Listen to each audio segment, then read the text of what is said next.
Breaking down Manchester United's win at the death against Burnley 3-2. Bruno Fernandes hits the penalty, 97th minute.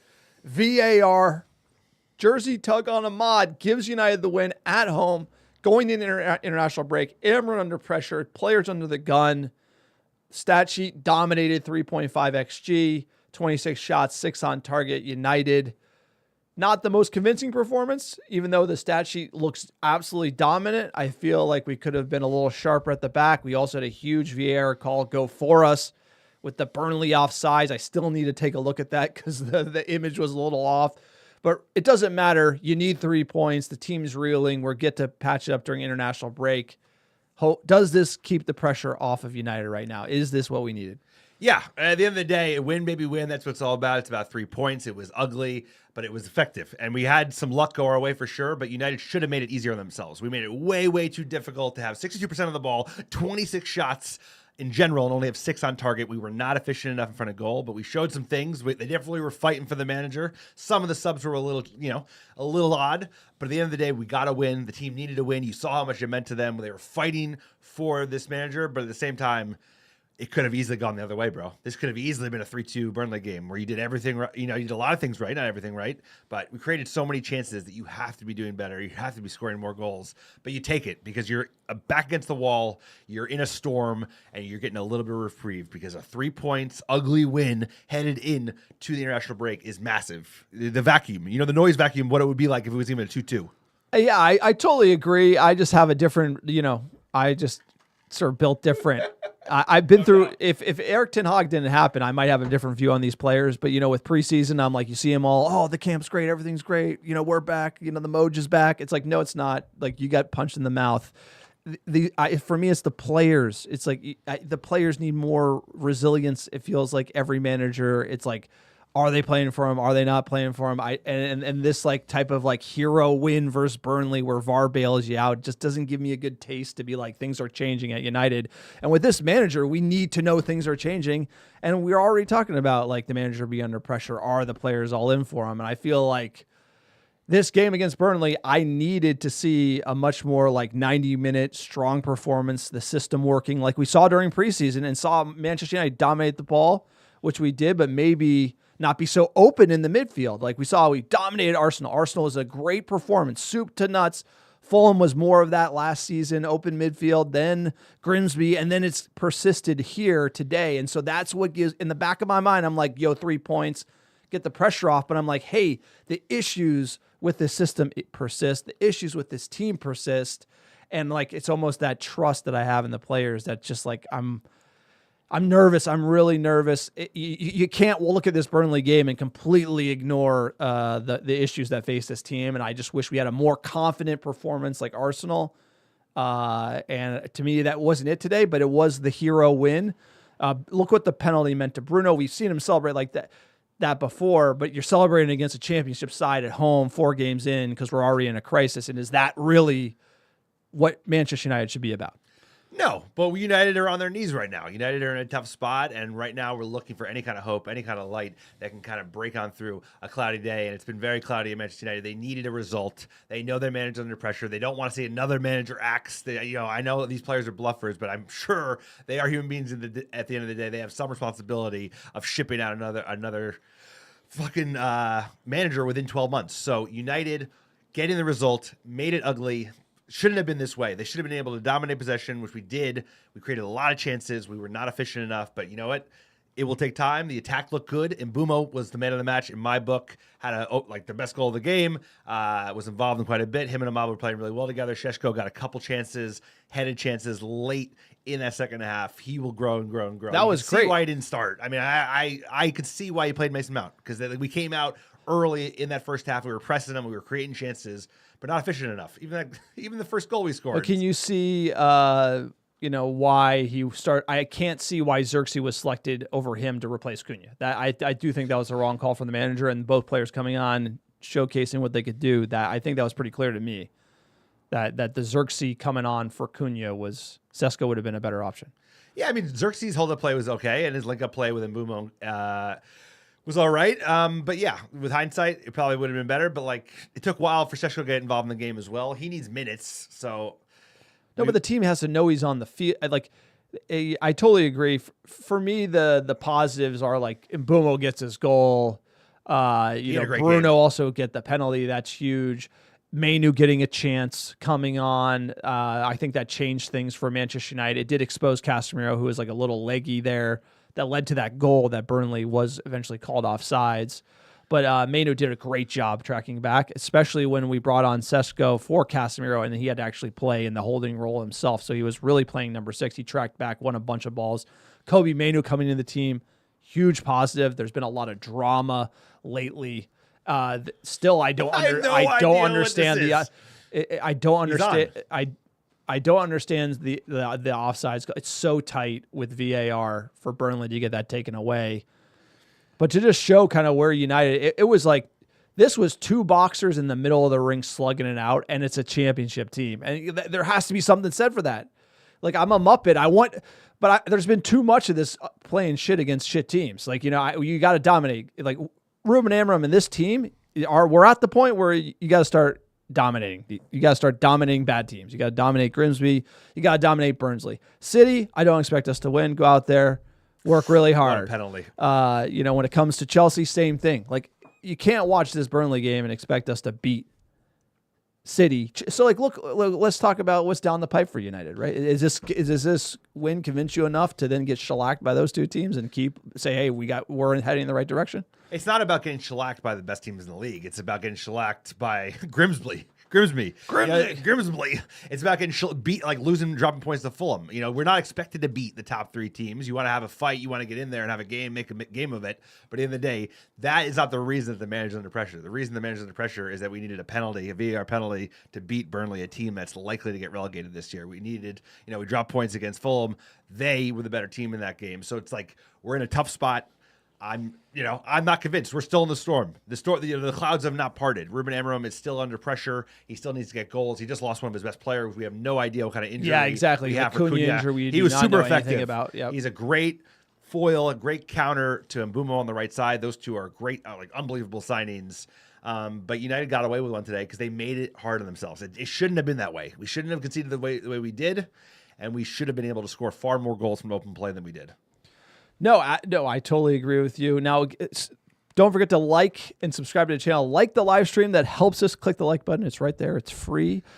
Caleb, very much still in the storm. Thanks for the live streams. Potato makes the games much more enjoyable. He says, I think he plays a false 9 because it allows him to drop Mount and Xerxes back and help the midfield. That shows his formation isn't working.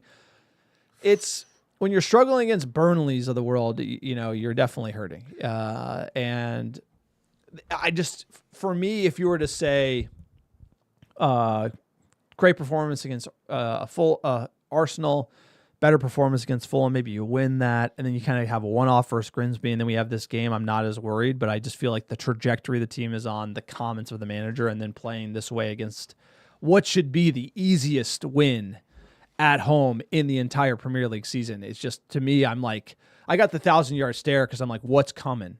And the storm clouds, we have to see something from this team. We have to see something from the manager, and like VAR vibes for me just doesn't solve all of our issues. I hate to be that guy. If it was a Sesko dunk header winner, I'm like all in on that. It's just the way this game, like we went up 2, then they scored again. It's just like we're all over it. We're a mess. If you look at that game, it's like 2 teams just wide open, back and forth, just like no one's better than the other. No one has a grip on the game. It's completely just like, it's exactly what Ten Hag was, which is basically like no one's got a grip. The system isn't there. And it's like we're just completely open. And it's like, this is Burnley. If this was Chelsea or something, like toe-to-toe with top teams, I'm fine with that. Just risk it for the biscuit. Just go for it. And it's like, you're doing this against Burnley. That, to me, that's a red flag. And I'm just like, it just makes me nervous. I'm really nervous. This has been we had a good preseason, and I just feel like a little like I'm just rattled by kind of the start and the players, and I'm just like I'm looking for something to grasp on. And I've seen them beat bad teams like this before, and celebrate like we've won the league, and that juice doesn't get us going into a sustained, you know what I mean? Like we've seen this with Ten Hag. It does like the up and down, like. We built nothing. Play up to Chelsea, play down to Burnley. Like that's just kind of where we are. Right? You know? I mean, you are what your record is, and we have been up and down, and that's the problem with this team. But it was most important just to get a result and take a little bit of pressure off the lads, off the manager. I agree. This is not a sustainable system. We have no confidence this manager is going to be here for an extended period of time. We don't know if he's going to make it to the January transfer window. I'm rooting for him. We're all rooting for him. We want stability. I don't want change again in Manchester United. That's the last thing they need is another manager change in another year.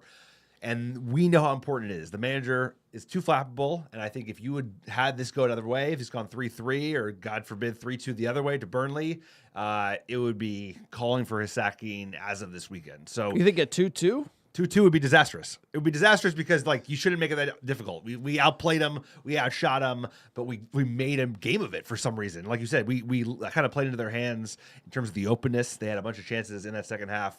But largely, United should have kept it easier on themselves. And we show our lack of experience. We show our lack of cohesion. But it's all about getting the win. We got the win. We got the 3 points. We lick our wounds. There is an element of that. We need to just shore up shop. Because, headed into international break, if United is bleeding, nothing the Vultures like more than just the picking at the body. No, it's more of the toxic media and everything. But, if I were to try to call it straight on kind of where this team is, it's we are... The 38% sounds about right, and that it fucking kills me to say that. It fucking kills me to say that because you look at this manager trying to implement the system and the players did a great job in the opening game, and then it's been sideways ever since. It could be the transfer window, it could be that drama. But so let's talk about transfers. Monday, the window closes, and United aren't really linked to anybody. You look at Bayern this game, gave away another goal.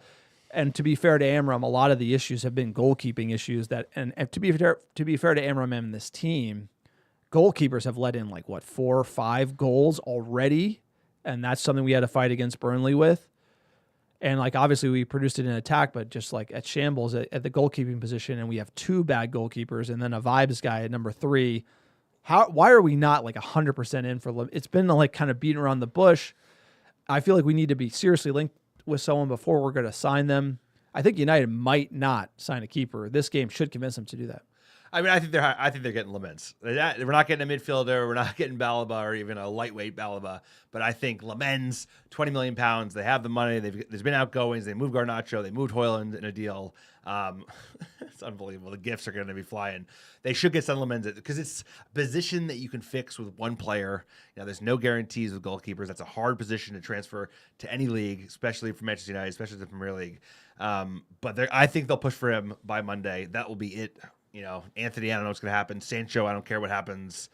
But right now, you need to just focus on as many areas that you can fix, because if you take away the goalkeeping errors in these opening 4 games, it could be a totally different thing. It could be a 0-0 draw against Arsenal. It could have been a win against Fulham. It could have been a win against Grimsby, and it could have been 3-1 today. And just it's just no, you're right. Errors kill you, bro. It's you're in a storm, you're in a boat. That's a hole in the boat. That's the equivalent. If you have a fucking bad goalie, the boat is leaking and you're just trying to survive. And the goalie has been a constant issue. I've never seen anything like this at United, right? Of course we haven't, because we've never seen United this bad. But the goalie issues in the season to date have been insane. How many errors there's already been?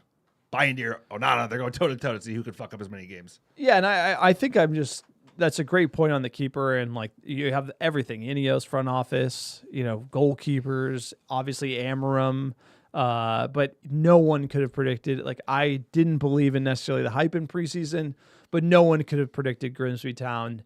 I knew Fulham would be a game.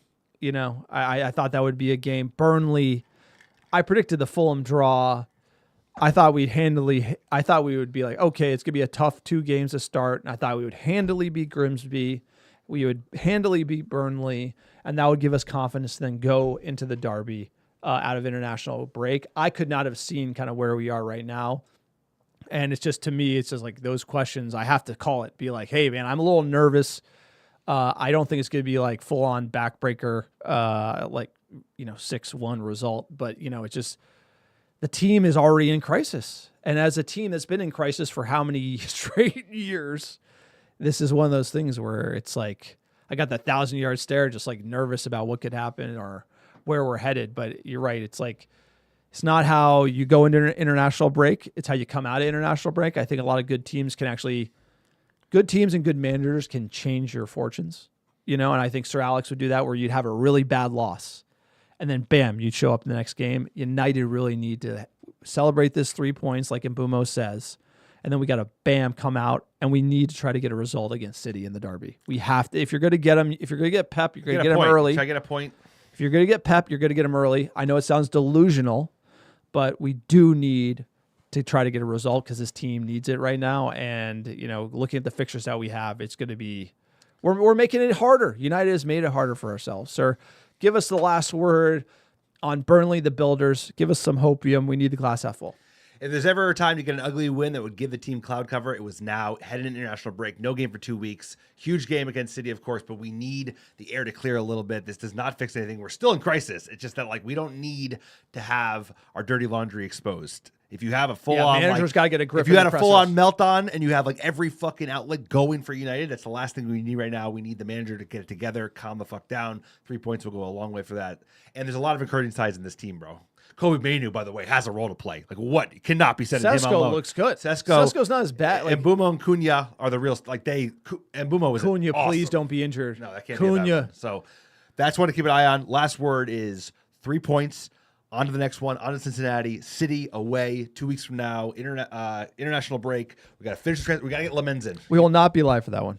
No. We will not be live for that one. We got people are traveling, but we're going to keep you posted. We'll get a podcast during international break. Like the stream. Please drop a comment. Also, you got the America Devils newsletter. It's free. You get the top Manchester United stories in your inbox, americadevils.com/newsletter. Get a Glazers Out scarf. Real problem with this team.